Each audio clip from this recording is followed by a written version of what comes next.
بسم اللہ الرحمن الرحیم۔ تراویح ظاہر ہے کہ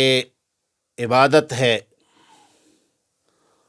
اور اس میں ایک دفعہ قرآن کریم ختم کرنا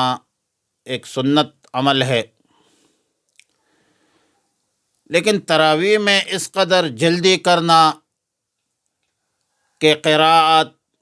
رکوع، سجدہ، قومہ، جلسہ اتنی مختصر ہو یا اس قدر خفیف ہو کہ نماز کی اصلیت جو ہے وہ کھو جائے، تو میرے بھائی یہ تمام تر منکرات ہیں،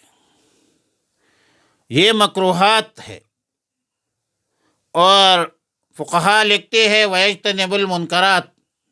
قرآن ترتیل کے ساتھ پڑھے،